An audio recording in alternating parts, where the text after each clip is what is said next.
पढ़ेंगे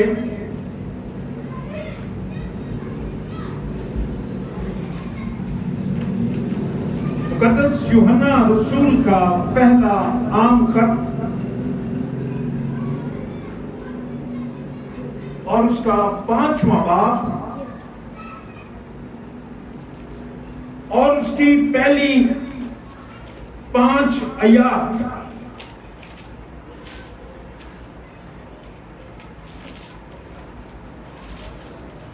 First John chapter 5 verse 1 to 5।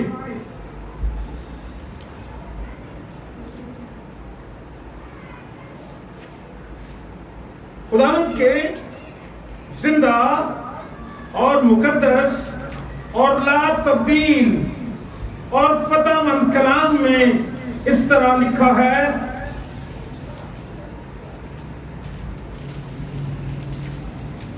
जिसका ये ईमान है कि यीशु ही मसीह है, वो खुदा से पैदा हुआ है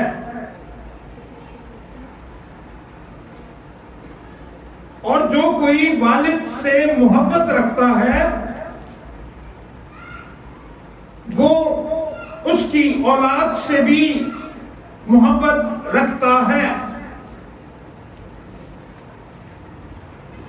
जब हम खुदा से मोहब्बत रखते और उसके हुक्मों पर अमल करते हैं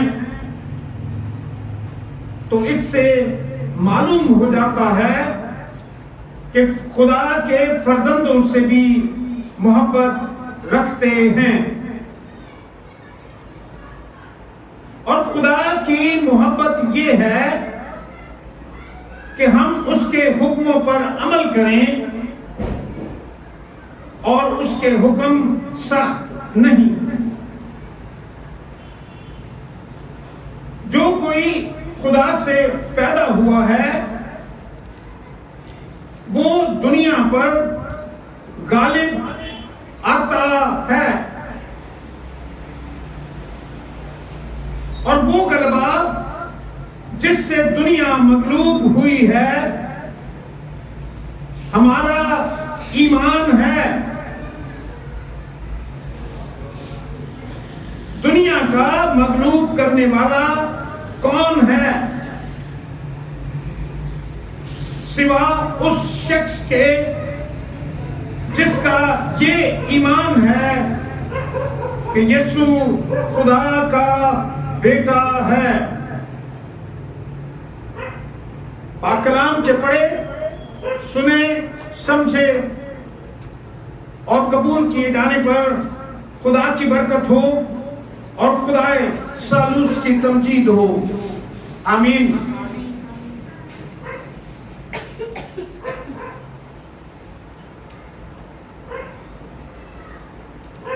यहां पर एक खास भेद है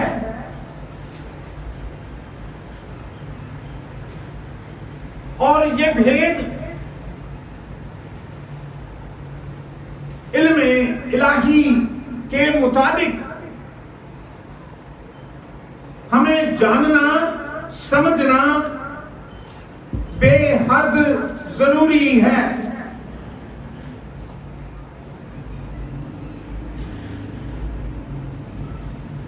दो तरह की औलाद है इस दुनिया में, दो तरह की औलाद है।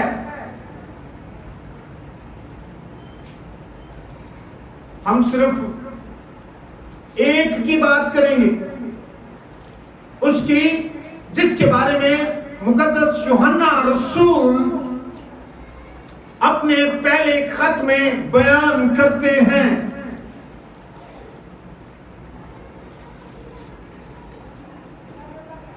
ये औलाद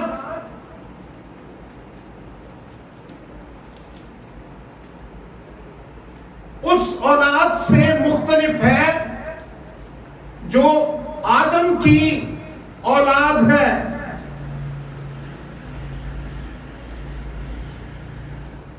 आदम की औलाद क्योंकि आदम जिस्मानी था और उसकी औलाद भी जिस्मानी है।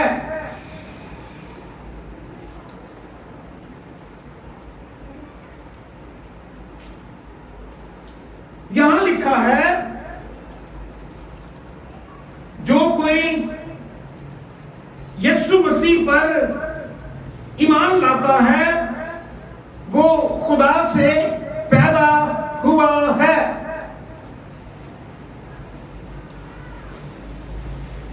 यीशु मसीह के पास एक शख्स आया जिसका नाम निकोदेमुस था। निकोदेमुस ने आकर मसीह के पास पूछा,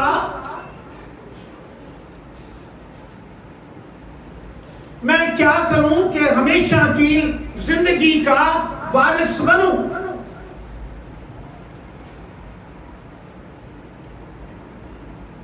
रब्बना यीशु अल मसीह ने उसे बताया कि जरूर है कि आदमी नए सिरे से पैदा हो।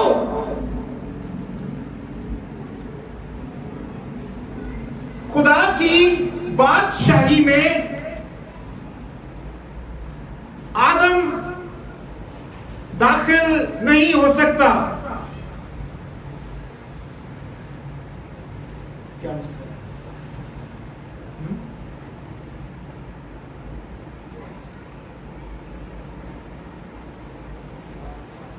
ये कौन?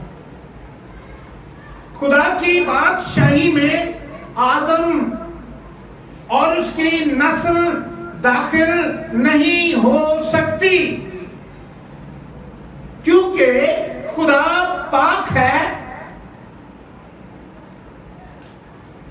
और उसमें जरा भी तारीकी नहीं है।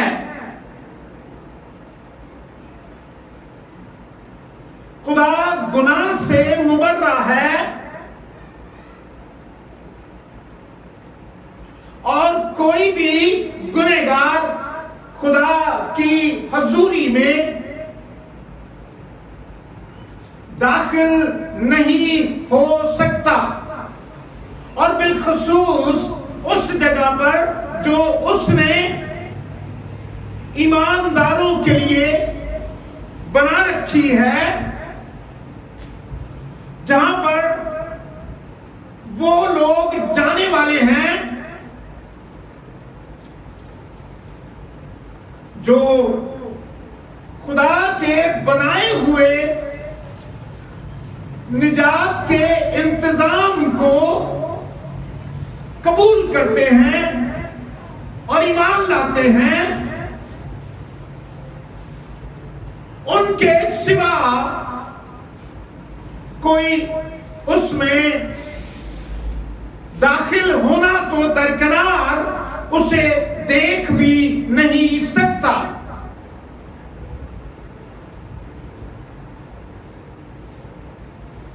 खुदा की हजूरी में दाखिल होने के लिए यीशु मसीह ने निकोदेमुस से कहा कि जरूर है कि इंसान नए सिरे से पैदा हो।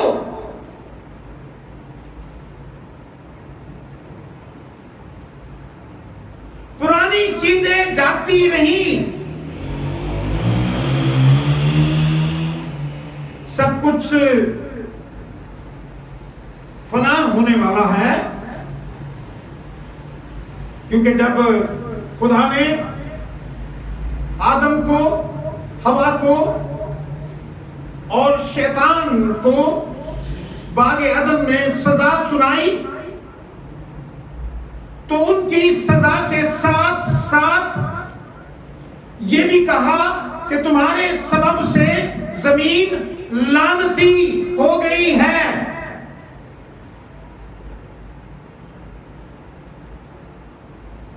गुनाह का असर इस कदर भयानक है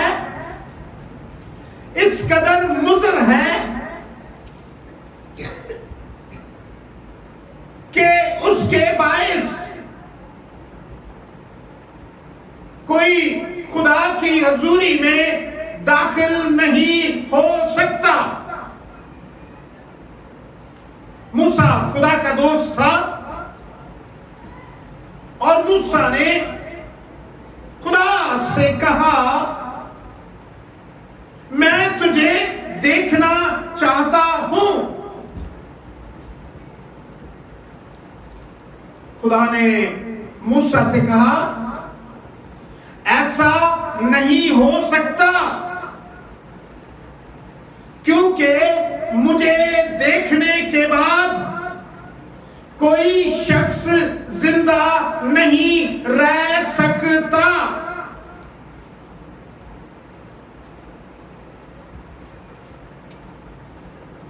और बाइबल का ये ऐलान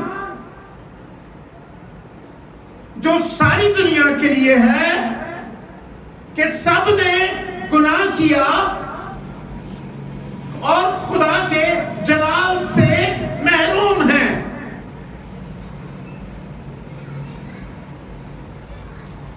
और यही वो बड़ी बात थी, एक बड़ी मुश्किल थी। इसी बड़े अलमिये के सबब से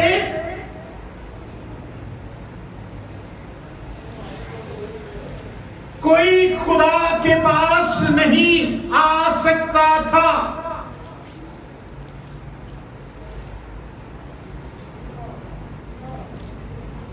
लेकिन खुदा चूंकि अपनी मखलूक से प्यार करता है और वो ये चाहता है कि लोग बच जाएं। नूह के तूफान के बाद भी जब नूह ने कुर्बानी चढ़ाई तो लिखा है उसकी राहत अंगेज खुशबू के बाद खुदा ने कहा कि मैं अब इंसान को इस तरह बेरहमी से नहीं मारूंगा।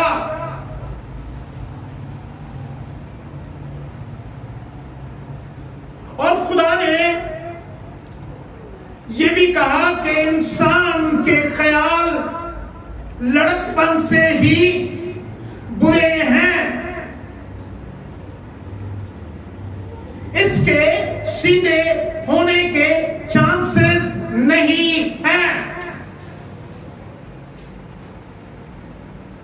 इसीलिए यशाया के सहीफे में ये बात बयान की गई है कि हबशी अपने चमड़े को, यानी अपना रंग जो है हबशी का, जिसे वो तब्दील नहीं कर सकता, कोई ऐसी क्रीम इजाद नहीं हुई जो हबशी के चमड़े को तब्दील कर सके।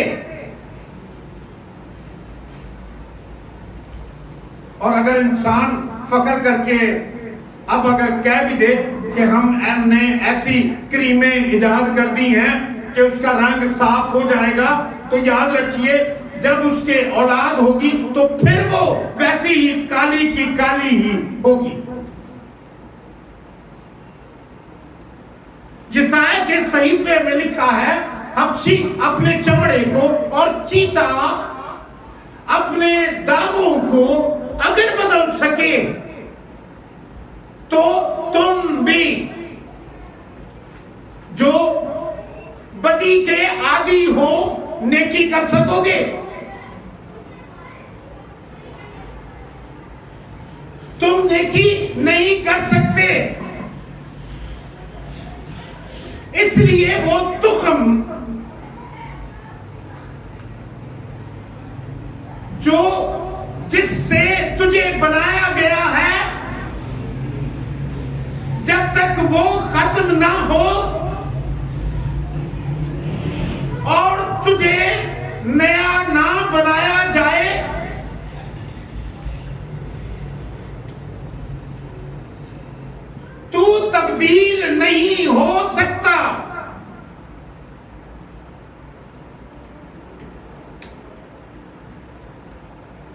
और ये काम कोई कर नहीं सकता।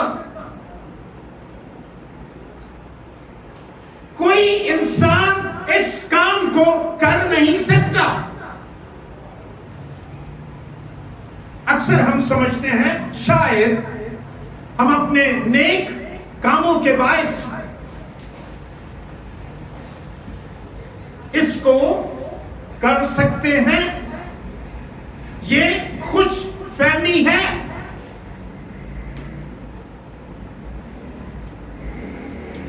आप ऐसा नहीं कर सकते। खुदा के कलाम में लिखा है इंसान की सारी नेकी, सारी रास्तबाजी गंदे पुराने चीथड़ों की मानंद है।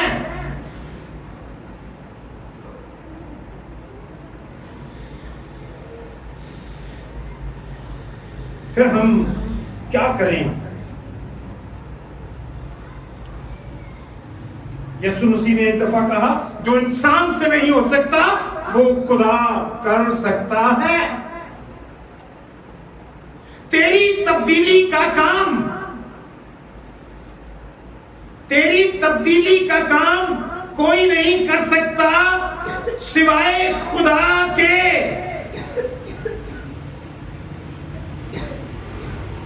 और उसको करने के लिए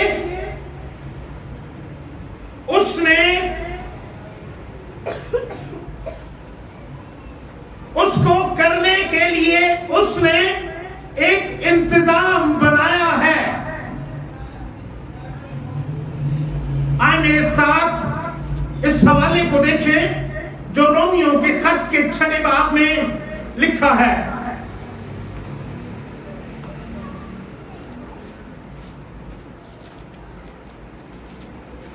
छठे बाब की 3री आयत में लिखा है, रोमियो के खत के 6 बाब की 3री आयत में, क्या तुम नहीं जानते कि हम जितनों ने मसीह यीशु में शामिल होने का बपतिस्मा लिया तो उसकी मौत में शामिल होने का बपतिस्मा लिया। आगे 4थी आयत में लिखा है, बस मौत में शामिल होने के बपतिस्मे के वसीले से हम उसके साथ दफन हुए, ताकि जिस तरह मसीह बाप के जलाल के वसीले से मुर्दों में से जिलाया गया, उसी तरह हम भी नई जिंदगी में चले। 5वीं आयत में लिखा है, क्योंकि जब हम उसकी मौत की मुशाबत से उसके साथ व्यवस्था हो गए तो बेशक उसके जी उठने की मुशाबत से भी उसके साथ व्यवस्था होंगे। चुनांचे हम जानते हैं कि हमारी पुरानी इंसानियत उसके साथ इसलिए मसलूब की गई कि गुनाह का बदन बेकार हो जाए, ताकि हम आगे को गुनाह की गुलामी में ना रहें। 7वीं आयत में फिर बिल्कुल ही सब कुछ वाज़े कर दिया है। लिखा है, क्योंकि जो हुआ वो गुनाह से बरी हुआ।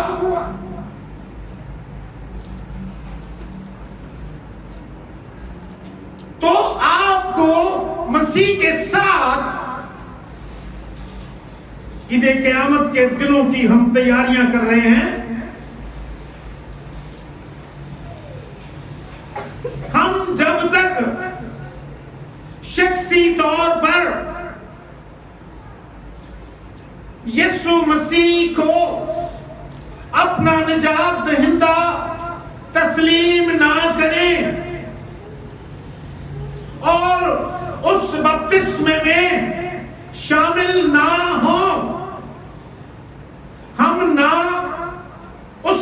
मरने की मुशाबत में उसके साथ मरते हैं और ना उसके जी उठने की मुशाबत में उसके साथ जी उठते हैं।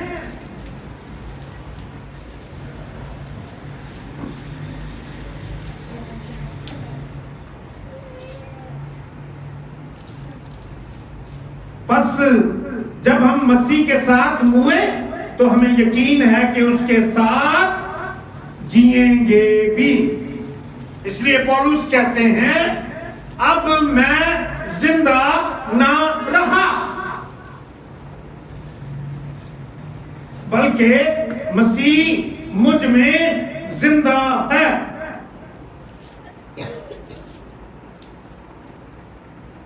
इसी तरह तुम भी अपने आप को गुनाह के एतबार से मुर्दा और खुदा के एतबार से मसीह यीशु में जिंदा समझो।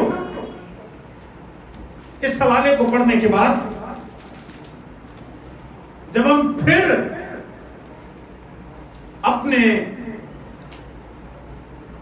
इस हवाले पर जो मुकद्दस यूहन्ना के पहले आम खत के 5वें बाब की पहली 5 आयतों को पढ़ते हैं तो ये बात रोज़े रोशन की तरह हम पर अया हो जाती है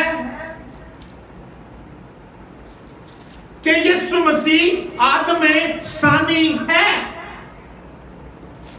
पहला आदम जिस्मानी और दूसरा आदम रूहानी है।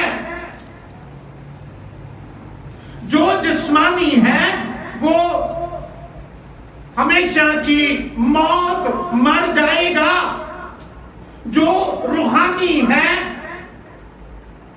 वो जीता रहेगा।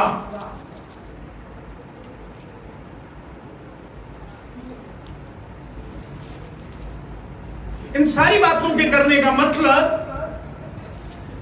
कलाम की इन बातों को दोहराने का मतलब, आप फैसला कीजिए अपनी जिंदगी के बारे में।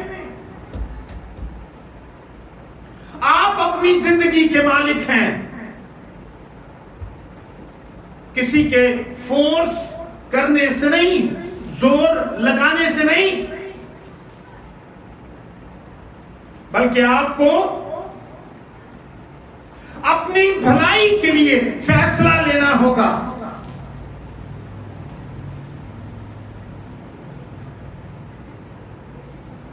अगर हम खुदा पर ईमान रखते हैं, अगर हमारा यकीन है कि खुदा है, वो खालिक है, वो राज़िक है, वो निजात देने वाला है, वो भलाई करने वाला है, वो रहम करने वाला है, वो संभालने वाला है, दुखों से निकालने वाला है, मुसीबतों से छुटकारा देने वाला है, मजलूम की मदद करने वाला है,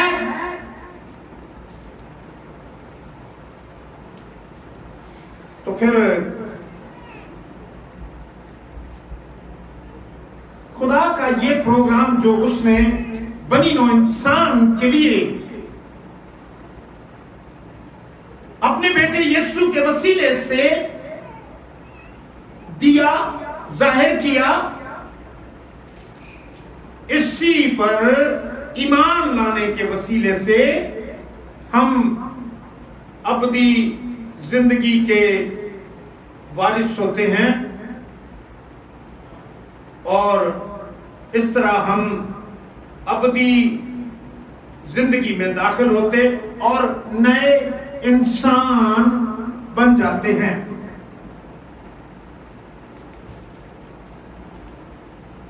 और जो नया इंसान है, खुदा के कलाम में लिखा है, वही खुदा से पैदा हुआ है। आए हम दुआ करें।